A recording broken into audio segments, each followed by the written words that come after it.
Halo teman-teman, ini DJP sering banget ya bikin berita-berita yang aneh-aneh, yang ngaco, yang nggak sesuai dengan kondisi sebenarnya, yang hanya untuk pencitraan, kemudian malah jadi bahan berita buat gue ya, malah bahan bahan konten buat gue ya. Mari kita lihat teman-teman ya, gimana pendapat Anda?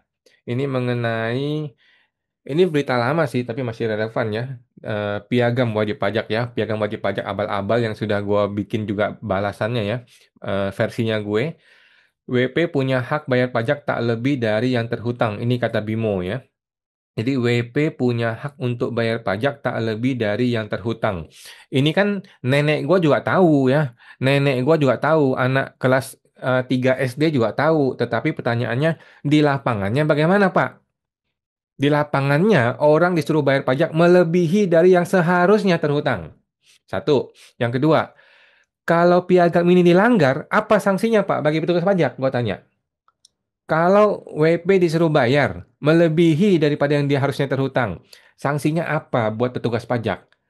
Jadi piagam WP ini omong kosong ya. Piagam WP ini satu hal yang omong kosong hanya untuk pencitraannya saja, tetapi dalam prakteknya tidak dilaksanakan. Kalaupun dilaksanakan kemudian dilanggar, tidak ada sanksinya. Mana ada hukum tidak ada sanksi itu bisa ditegakkan gitu loh. Aduh. 22 Juli ya. Ini Pak Bimo ya. Sampai hari ini belum ada kabar sama sekali ya. Ketemu Apindo, Dirjen Pajak Bimo, dan Ketua Komite Pengawasan Perpajakannya Komwasjak Pak Amin yang si botak.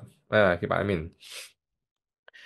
Piagam WP Taxpayers Charter memuat hak wajib pajak untuk membayar pajak tidak lebih dari jumlah pajak yang terhutang. Dirjen Pajak Bimo mengatakan hak WP tersebut menegaskan bahwa jumlah pajak yang dibayar dan jumlah pajak yang terhutang harus sesuai dengan undang-undang dan peraturan di bawahnya. Aduh, Pak, kalau peraturannya tidak sesuai dengan kondisi sebenarnya bagaimana?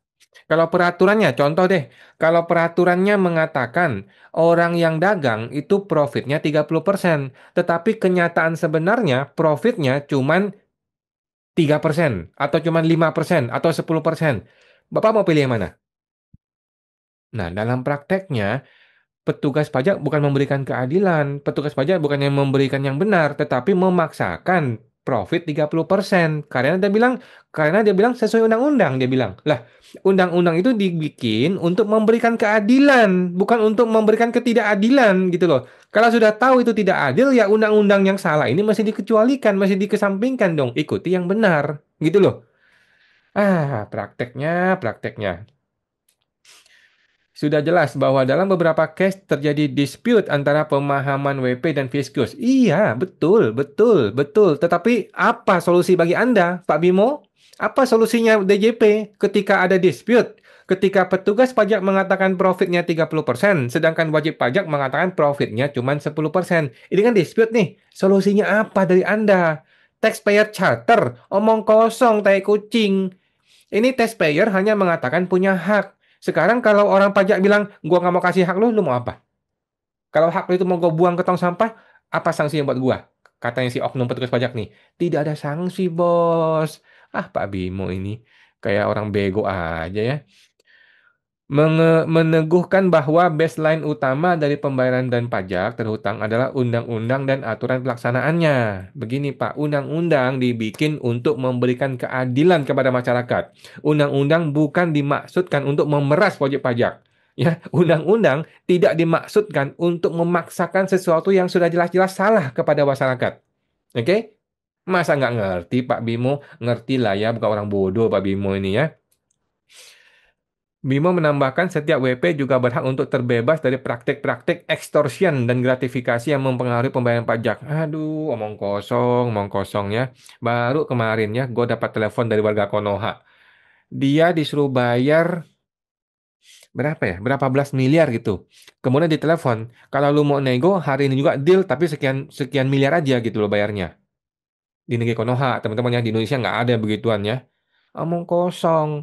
Nah, sekarang bagaimana Pak Bimo bisa mencegah pegawainya untuk melakukan tindakan-tindakan gratifikasi tersebut? Cuma ada satu cara.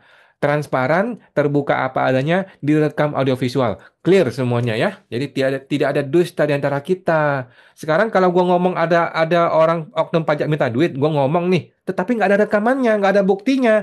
Bagaimana gue bisa membuktikan? Gitu loh. Aduh.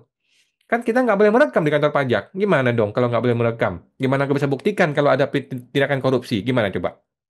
Mau berharap dari internalnya DJP? Alah, gue bikin pengaduannya aja nggak diproses pengaduannya. Kami tidak mentoleransi gratifikasi dan extortion sekecil apapun. Iya, Anda tidak mentoleransi kalau ketahuan. Tetapi kan tidak boleh merekam di kantor pajak nih. Kalau tidak boleh merekam di kantor pajak, bagaimana bisa ketahuan ada gratifikasi atau extortion? Kan omong kosong. Lu ini berputar-putar doang, omong kosong semuanya, gitu loh. Memang betul lu tidak mentoleransi gratifikasi sekecil apapun. Betul kalau ketahuan. Masalahnya tidak boleh merekam di kantor pajak. Kalau tidak boleh merekam, kemudian ada gratifikasi, tahu dari mana Pak Bimo? Anda di kantor pusat. Gua diperas, diancam, diintimidasi di kantor pajak. Lu kan nggak tahu. Tidak ada rekamannya. Kalau gue pengaduan, gue bikin pengaduan, pengaduan tanya, buktinya apa? Mana ada bukti, gimana bisa buktikan? Jika ada violation dalam konteks pajak yang terhutang dan nilai yang harus dibayar, itu dasarnya betul-betul undang-undang dan aturan pelaksanaannya. Tidak ada tekanan dalam bentuk extortion, bribery, dan gratifikasi. Iya, tidak ada tekanan kalau tidak bisa buktikan. Masalahnya kan gua tidak bisa merekam nih. Kalau gua tidak bisa merekam, walaupun ada tekanan, ada extortion, ada bribery, ada gratifikasi, atau apapun istilah lu, kan gue tidak bisa buktikan, bos. Kalau gue tidak bisa buktikan, berarti kan tidak ada tekanan. Bagaimana? Ah, Pak Bimo ini kayak anak kecil dibodoh-bodohin sama sama bapaknya gitu loh. Gimana Anda ini membodoh-bodohin rakyat ini namanya? Lu bilang tidak ada tekanan dalam bentuk apapun. Iya, tetapi kan tidak ada rekaman. Kalau ada rekaman, baru kita bisa buktikan. Oh iya ya kita nonton sama-sama. Oh iya ya tidak ada tekanan. Betul. Tetapi kalau tidak ada rekaman dan kemudian ada tekanan, bagaimana kita bisa membuktikannya, Pak Bimo? Ah, omong kosong, Pak, kalau gitu, Pak. Perlu diketahui, TJP resmi merilis Taxpayer Charter pada hari ini Selasa 22 Juli ya, yang sampai hari ini omong kosong semua ya. Kehadiran Taxpayer Charter diharapkan menciptakan hubungan saling percaya dan menghormati antara WP dan otoritas pajak. Aduh. Jadi setiap kalimat ini bisa gua counter, setiap kalimat ini bisa gua hajar, bisa gua balas, bisa gua kasih argumen yang berkebalikan gitu ya. Bagaimana bisa saling percaya, Pak? Kalau Anda punya data, tapi kami tidak boleh lihat. Gimana bisa saling percaya? Bagaimana bisa saling menghormati, Pak? Anda bilang kami punya omset sekian-sekian puluh miliar. Datanya ada, kata Anda. Tapi data itu ketika gue minta, Anda tidak mau kasih. Sedangkan kami yang disuruh membuktikan sebaliknya. Lah, kalau data lu itu abal-abal, omong kosong, gua gimana membuktikan itu salah? Jadi, bagaimana bisa saling percaya dan saling menghormati kalau Anda merekam kami pakai CCTV dan sebagainya, kami tidak boleh merekam Anda? Bagaimana bisa dibilang saling percaya, saling menghormati, Pak? Tai kucing, Pak Bimo ini. Aduh, budaya-budaya bodoh seperti itu masih dilanjutkan sama Pak Bimo ya. Ngomong-ngomong doang ini orang ini. Hubungan yang baik akan menciptakan sistem pajak yang lebih adil. Betul, Pak, betul. Tetapi bagaimana bisa punya hubungan yang baik kalau kami disuruh bayar pajak 10 miliar, 20 miliar tanpa ada dasar hitungan yang rinci? Bagaimana punya hubungan baik? Yang terjadi bukan hubungan baik, Pak. Yang terjadi adalah pemerasan terselubung. Yang terjadi adalah kami nego, lu terima, duitnya kita bagi-bagi, negara dapat duit sebagian, lu dapat duit, kami yang tergencet, Pak, pengusaha, Pak. Kami yang mampus, Pak. Ya, Pak Bimo, kayak orang bodoh aja, kayak nggak tahu apa-apa nih Pak Bimo ya. Dan berkelanjutan dengan pengakuan hak dan kewajiban kedua belah pihak secara berimbang. Nah, sekarang bagaimana? Lu bisa bilang punya hak dan kewajiban yang berimbang. Lu punya hak merekam, kami tidak punya hak untuk merekam. Bagaimana bisa dibilang hak dan kewajiban seimbang? Anda merekam, rekamannya kami mau minta, tidak boleh, tidak mau dikasih sama oknum pajak. Bagaimana lu bisa bilang itu hak dan kewajiban seimbang? Tai kucing nih Pak Bimo ngomong begini.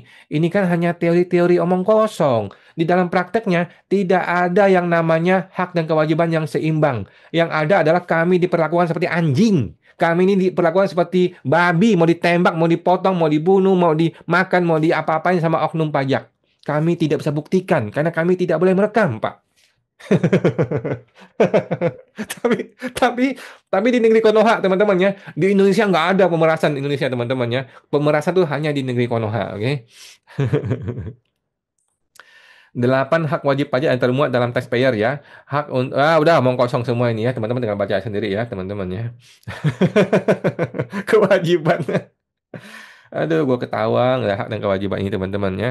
Jadi eh, teori itu memang indah teman-teman ya, tetapi teori tinggallah teori ya. Di dalam prakteknya semuanya omong kosong. Di dalam prakteknya banyak sekali oknum-oknum petugas pajak yang memeras wajib pajak, yang mengintimidasi wajib pajak, yang meminta wajib pajak membayar jauh melebihi yang seharusnya terhutang gitu ya. Tetapi kan dia bilang ada dasar hukumnya, ada aturannya, dia bilang. Di undang-undang mengatakan profit lu 30%. Walaupun lu bilang profit lu 5%, 10%, gua nggak mau tahu. Gua mau paksain 30%. Kalau lu mau nego, boleh nego. Bagian gua berapa persen? Nah, gitu ya, si bangsat ya. Tetapi di oknum Konoha, teman-temannya. Di Indonesia nggak ada petugas seperti itu, teman-temannya. Jadi taxpayer itu hanyalah omong kosong, hanyalah apa ya pencitraan saja ya, yang sesungguhnya dalam prakteknya tidak bisa dilaksanakan sepanjang belum transparan. Kalau sudah transparan, kalau kedua belah pihak bisa merekam audiovisual, mungkin ya, mungkin piagam wajib pajak itu bisa dilaksanakan. Tetapi anyway, sesuatu piagam, sesuatu hak dan kewajiban yang tidak ada sanksinya bagi petugas pajak itu tidak akan bisa berjalan, teman-teman ya. Sedangkan kita nih wajib pajak diikat oleh hukum. Kalau lu melanggar, lu diginiin. Kalau lu giniin, lu giniin. Kalau lu tidak kooperatif, lu dikasih SKP puluhan miliar. Semuanya sudah jelas kita diikat oleh hukum. Tapi petugas pajak kalau dia melanggar hukum, melanggar aturan, melanggar disiplin, melanggar tata cara pemeriksaan, tidak ada sanksi bagi oknum petugas pajak. Mampus kita digencet sama seperti ini ya. Ya, mudah-mudahan Pak Purbaya bisa memperbaiki ini ya. Pak Purbaya sampai hari ini masih belum masuk ke Ditjen Pajak ya. Dia belum menginjakkan kaki di kantor pajak. Kalau dia menginjakkan kaki di gedung kantor pajak, kita tunggu bagaimana reaksi dari Pak Purbaya ya, melihat bobroknya oknum-oknum petugas pajak. Tapi dia nggak tahu juga ya, atau dia tahu? Nggak tahu juga teman-teman ya. Oke, teman-teman, sampai jumpa. Semoga terbantu.